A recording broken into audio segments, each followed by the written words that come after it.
మరో 4-5 రోజుల్లో ఎన్నికల షెడ్యూల్ రాబోతోంది. దీంతో ఏపీలో రాజకీయ వేడి రాజుకుంటోంది. ఇప్పటికే జగన్ సిద్ధం సభలతో హోరెత్తిస్తున్నారు.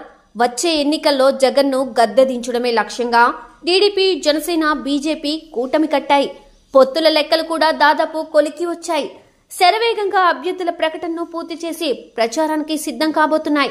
ఎన్నికల్లో కీలకమైన మేనిఫెస్టో తయారీలో కూడా కూటమి పార్టీలు బిజీ అయ్యాయి. అయితే ఇందులో టీడీపీ గతంలో చెప్పిన సూపర్ 6 పథకాలు, బీసీ డిక్లరేషన్ వంటివే ఉండనున్నాయి.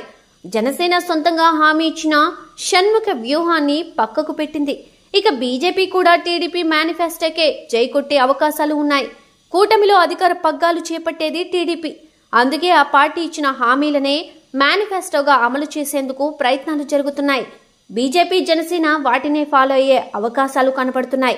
కానీ తమ పార్టీ సిద్ధాంతాలు, తాము ప్రజలకు ఇచ్చిన హామీలను మేనిఫెస్టో రూపంలో తెచ్చేందుకు పెద్దగా ప్రయత్నించే అవకాశాలు కనపడడం లేదు. మేనిఫెస్టోలో టీడీపీ హామీలనే చేర్చనున్నారు. మరి దీనిపై జనసేన, బీజేపీ తమ శ్రేణులకు ఏం చెప్తాయో చూడాలి. అలాగే రేపు అధికారంలో వస్తే జనసేన, బీజేపీ పాత్ర ఎంతవరకు ఉంటుందో భవిష్యత్తులోనే తెలియనుంది. ఇక పవన్ ఎంపీగా పోటీ చేస్తారనే వార్తలు వస్తున్నాయి. మరి పవన్ గతంలో ప్రజలకు ఇచ్చిన హామీల అమలును ఎలా మేనేజ్ చేస్తారో చూడాలి. మొత్తానికి టీడీపీ గొడుగు కిందనే జనసేన, బీజేపీ పనిచేయాలి తప్ప వేరే దారి కనపడడం లేదు.